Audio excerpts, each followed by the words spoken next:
Okay, so imagine this. You stumble upon a collection of old papers, but they're not letters, they're not diary entries, there's something else. Just these little fragments of thought, typed out on small, torn, smudged scraps of paper. It feels like we've just found the pieces to some incredible puzzle. And right away, it's just a lot to take in. It almost feels like sensory overload. You're seeing these words, and they're completely disconnected, right? They're fragmented, literally torn from whatever context they once had. And there's this really raw physical feel to them. They're typed out, like these little artifacts from a totally different era. You get this deep sense that something was lost here, Just waiting for someone to come along and find it. And well, now we have found them, which, of course, brings up the big question. Seriously, what are these strange, beautiful little fragments? Are they just random jotted down thoughts? A secret diary? Or is it something more? You know what? Let's treat this like an investigation. Let's see if we can crack the code together. All right, let's dive in. Now, any good investigation, it starts with looking for a pattern, right? A key that can unlock the whole thing. And in this case, it seems like the creator of these pieces actually gives us the key himself. This line right here, this is our Rosetta Stone. It gives us the whole framework. We're not just reading words on a page. We're trying to decipher a message. So what are the recurring symbols, the themes, in this code? So as we start digging through this code, what's the first thing that jumps out? It's the language. Over and over again, these poems use the cold, almost clinical language of finance and economics, but they do it in this deeply personal and, honestly, kind of unsettling way. And this is a perfect example of what I'm talking about. On one side, you've got this totally abstract idea you'd see on a news ticker, falling stock. But then it's smashed right up against something so physical, so visceral, infuse it with the blood of merchants. It creates this incredible jarring feeling, connecting that abstract world of finance with very real, very human consequences. And get this, sometimes it's the little imperfections that pack the biggest punch. A simple phrase, not even grammatically perfect, says so much. It captures this profound sense of alienation, right? That feeling that we're all just tiny cogs in this giant, uncaring economic machine that would probably run just fine, maybe even better, without us. And you see, this code, it isn't just one note. It works on all these different levels. It'll hit you with the official, sterile jargon, like fiscal policy. But then it digs way deeper, questioning the very foundation of money with a phrase like faith-based currency. It's a reminder that our whole economic system is really just built on collective belief, on a story that we all agree to tell ourselves. Okay, so as we keep digging, a whole other layer starts to show itself. The code isn't just about money, it's also about place.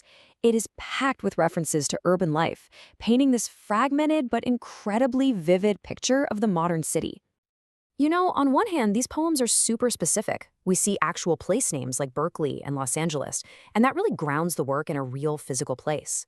But then, at the very same time, they speak to this universal experience with a phrase like my given street. I mean, that could be a street anywhere, in any city. It's your street, it's my street. It's somehow both incredibly personal and totally universal. And if you put all these little breadcrumbs together, you start to get this really clear picture of the city. It's a place of incredible diversity with people who speak different languages. It's a place of anonymity, of these fleeting little connections where strangers shyly recognize their own desire. And it's almost like a living thing itself, where urbanism is south and even the brick samples itself. Okay, this is huge. So far, we've been focused on what the words are saying. But maybe the real secret, the deepest layer of the code, is in how they're being presented. These aren't just texts on a screen, they're physical objects. And that choice is a massive part of the message. I mean, really think about that for a second. We live in an age of perfect, pristine digital text, of endless copy and paste. So why on earth would you choose a clunky, messy mechanical typewriter? That choice has to be deliberate. It has to be communicating something really powerful. Just look closely at the ink here. It's smudged, it's totally uneven. See how some letters are darker than others? You can almost feel the physical force of the key hitting the paper. This isn't a bug, it's a feature. It's the ghost in the machine. It's the unmistakable trace of the human hand that made it. So what is this choice really telling us? Well, a few things. First, it's a celebration of the human touch in a world that feels more and more digitally uniform. It's a kind of resistance to that constant pressure for everything to be perfect. It embraces the flaws. And because of those imperfections, every single one of these little fragments is completely, totally unique and original. And this line, oh man, I just love this. This strange, beautiful metaphor just perfectly captures the whole idea. A poem isn't just some abstract concept floating in the ether. No, it's a tangible thing you can actually hold. It has weight, it has texture, topography, and it's meant to give you some kind of nourishment, just like a piece of fruit. Okay, so this leads us to the final piece of the puzzle. And honestly, this might be the most important part of the entire code. Because underneath all the themes of money and city life, there is a very clear, very direct message being sent from the creator of these works. And then buried in all these fragments, you find this. It's not a name signed in ink. It's a modern signature, ZachHouston.com. And just like that, everything clicks into place. The anonymous pieces suddenly have an author. The puzzle has a creator. This isn't just random noise. It is the deliberate work of an artist named Zach Houston. And wow, this is it. This is the heart of the whole thing. This is the message in the bottle. It's this raw, defiant, and deeply human cry sent out across time. It's a plea for recognition, an assertion of existence.